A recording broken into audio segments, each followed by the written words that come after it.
A patriot is not someone who condones the conduct of our country, whatever it does. It is someone who fights every day for the ideals of the country, whatever it takes. When you break through a glass ceiling, you're going to get cut, and it's going to hurt. When you expand your ability to see, you understand that there are a lot of false choices being offered. Black men use drugs at the same rate as white men, but they are arrested twice as often for it. And then they pay more than a third more than their counterparts, on average, in bail. Black men are 6 times as likely as white men to be incarcerated, and when they are convicted, black men get sentences nearly 20% longer than those given to their white counterparts. Latino men don't fare much better.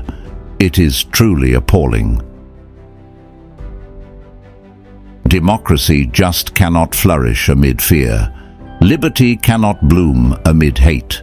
Justice cannot take root amid rage. America must get to work. We must dissent from the indifference. We must dissent from the apathy. We must dissent from the fear, the hatred, and the mistrust. Don't pretend that you can just be oblivious to politics. You can't. What you never do is break your personal code. Have a code and keep it. You should never compromise what your priorities are. What I want young women and girls to know is, you are powerful and your voice matters. You're going to walk into many rooms in your life and career where you may be the only one who looks like you or who has had the experiences you've had. But you remember that when you are in those rooms, you are not alone.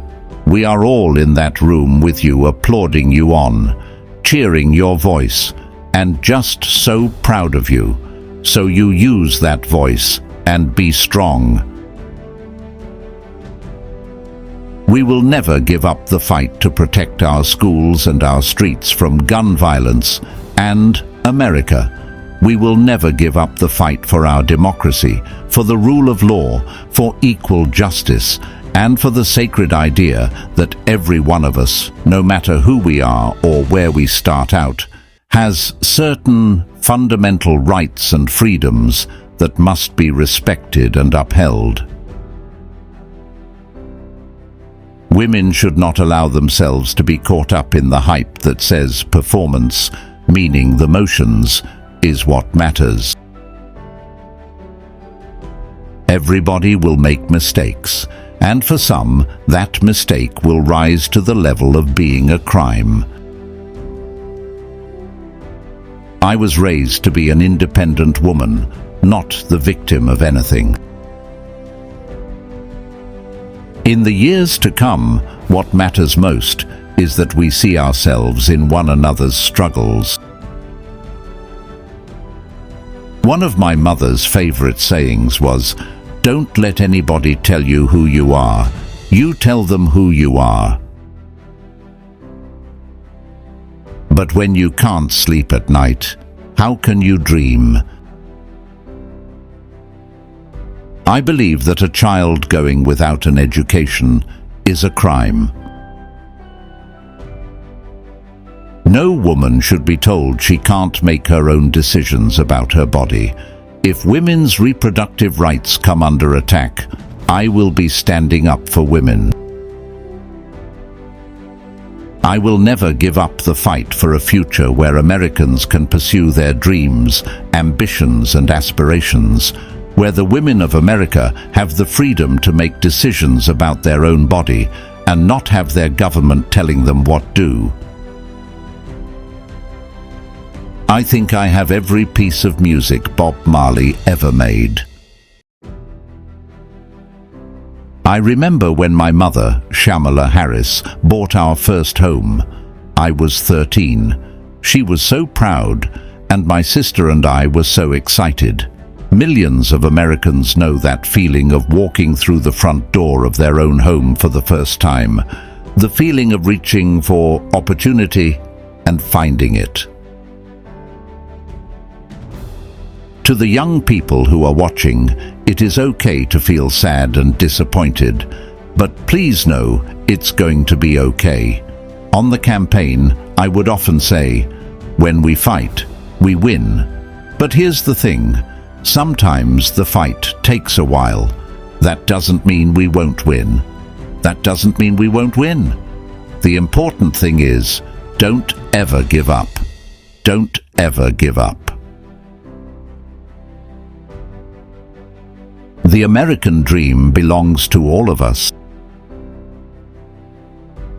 I'm one of the luckiest people on earth.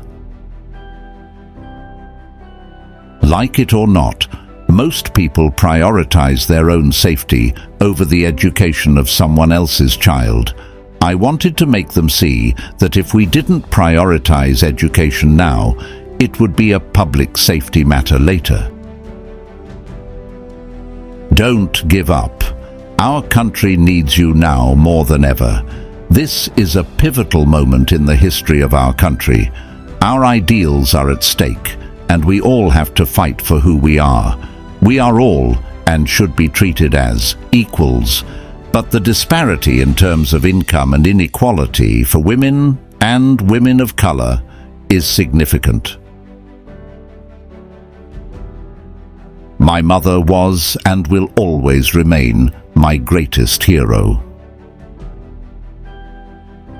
A fundamental principle of American democracy is that when we lose an election, we accept the results. In order to find balance, I feel very strongly about two things in particular in terms of routine: work out and eat well.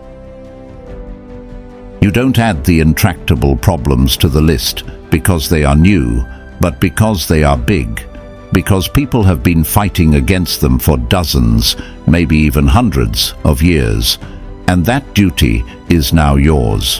What matters is how well you run the portion of the race that is yours. My mother had a saying, "Kamala, you may be the first to do many things, but make sure you're not the last."